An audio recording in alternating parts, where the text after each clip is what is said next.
wanaangalia vitu gani. Msimu huu tumecheza mpaka sasa tumecheza mechi moja ambayo ni competitive ya kimashindano hii ya Ngao ya Jamii, na ndiyo ambayo tumepoteza tena kwa margin ya goli moja. Kwa sababu mwenendo wa timu ni mwenendo upi?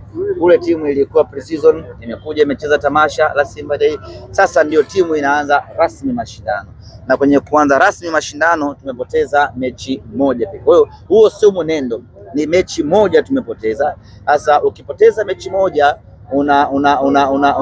unajipanga kuangalia unaamkaje kwenye mechi nyingine ambazo zinakuja. Kwa hiyo hakuna sababu ya watu kujumlisha kwamba mwenendo ama timu imekuwa haifanyi vizuri wapi.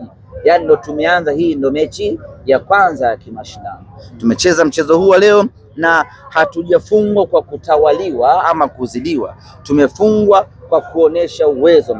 The only chance ambayo wameipata wakafunga bao, ndio hiyo chance ambayo imetengeneza tofauti leo. Kwa hiyo mimi naamini na niwaambie wana Simba wala wasiingie kwenye mchecheto wala mtafaruku wala kujichanganya. Tumepoteza mechi moja ya Ngao ya Jamii, tunazo mechi 30 za kuziendea mbele. Ahmed, hii inatoa ishara gani? Manake wanasema nyota njema inaanza asubuhi. Manake ni mechi ambayo inatoa taswira kuelekea katika msimu mpya. Hiyo ni methali tu. Nyota njema huanza asubuhi, sio lazima ikawa kweli hivyo.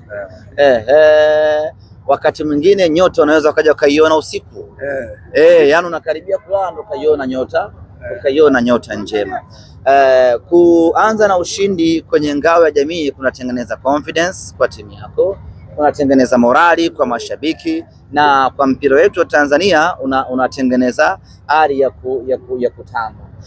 The only thing ambayo tunamisi baada ya kupoteza mechi ya leo ni ile hali ya kutamba kwa mashabiki, ni confidence inapungua kidogo kwa mashabiki. Lakini mimi niwaambie, hii haimaanishi chochote kwenye mipango ya kiufundi.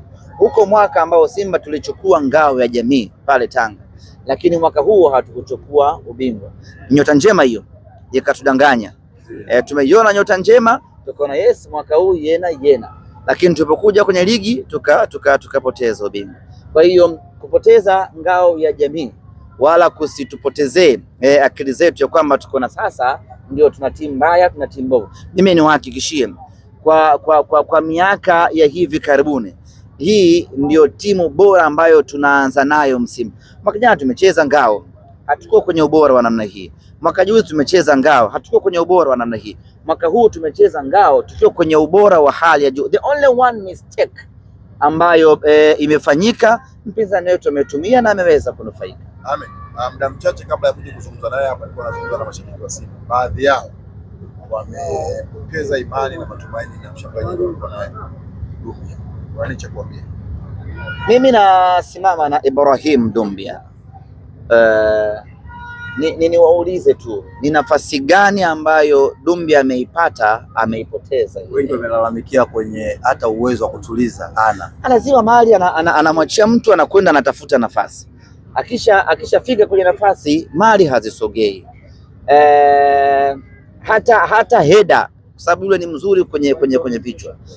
Hata pasi ambazo zinatakiwa zije kwa ajili ya yeye kupiga vichwa pia hazifiki. Maana nasema hapa tatizo wala sio Dumbia. Tatizo ni ule mstari wetu wa mbele kwenye kutengeneza mashambulizi.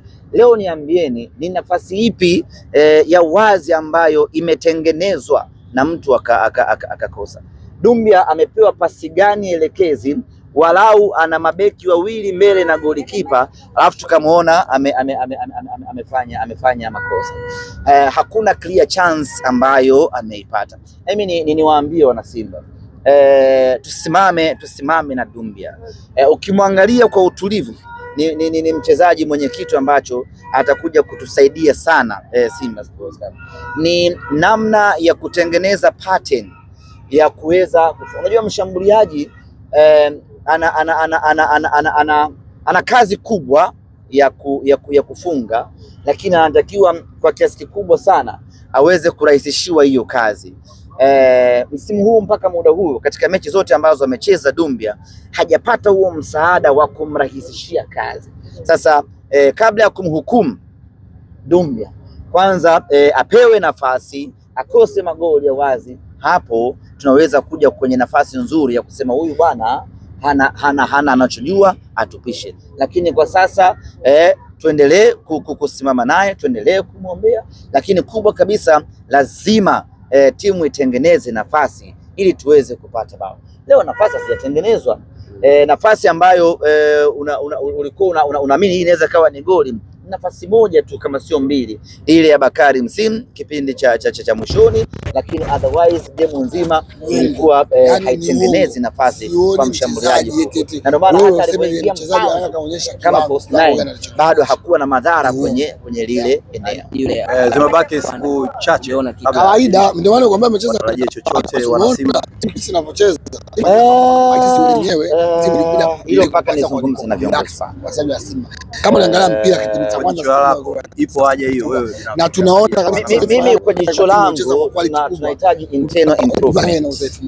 Tunaona ngawaje hawa waliopo spirit kubwa, mfano leo Simba kipindi inaanza kucheza spirit kubwa, ila baadaye wachezaji mabeki wazuri na beki wazuri wa kulia na kushoto, baadaye ina viungo wazuri. Umeona Ibrahim Jabbar, umeona kazi yake ambayo alikuwa anaifanya. Mmemwona Mwamba Lusaka, mmeona ubora wa Anicet Oura pamoja na Lipasi Gay. Abraham. Sasa inahitaji internal improvement kabla ya kufikia kuleta nguvu kutoka nje. Kwanza hawa wa ndani lazima waongeze ubora wao, lazima warejee kwenye kiwango ambacho walimaliza msimu. Tukifanikiwa hapo, tukampata Lipasi ambaye tulikuwa naye, tukampata Oura ambaye tulikuwa naye, tukampata Chama ambaye alikuwa naye, yena tundugu zanguni. Kwa hiyo kuongezeka mtu mwingine wa nje ni sawa, lakini kwanza lazima hawa ndani waongeze standard yao ya kiushindani. Atakuwa ni mmoja. Leo tumekuja kuiona sasa mmoja ni ngumu kuja kubadilisha the whole atmosphere. Kwa hiyo hapa kuna kitakachobadilisha the whole atmosphere ni wale waliopo ya timu yetu. Timu yetu ina mtindo wa kurelax, wachezaji wanachezea Simba wajitoe, wapambane. Ismail Mgunda anakuja kwetu, ndio timu ambao watu wanasafiri kutoka kuja kuiona. Msianze mkanisaulisha mama chungu. Wao wachezaji anakuja Ismail Mgunda, hawezi kumkumbuka huko kama anakuja basi tumepata mtu. Watu wanapomwacha mchezaji wana maana washambuliaji wazao kwanza, anajua ubora Tanzania. Ismail Mgunda ni hawezi jua kuna vitu gani kanifanya, mshambuliaji aliyekamilika, ana hate, mimi binafsi ana power, ana maamuzi, alafu ana mashuti, ana uwezo. Simona leo timu haijashoot from the distance. Hiyo ndio kazi ya Ismail Mgunda. Kama anakuja Simba tunajua kila kitu, lakini unamsetia nje ya 18 kwenye mstari wa juu wa dimba, ana uwezo wa kukick pale na akapata mabao. Kama Ismail wachezaji wetu ona Simba tunatamani Demba Ba kama kweli Faisal Salum na ndevu zile. Sasa anasimama Osimhen na Demba Ba, nyinyi Simba hii ndio anacheza. Naona process kubwa ipo mbao ya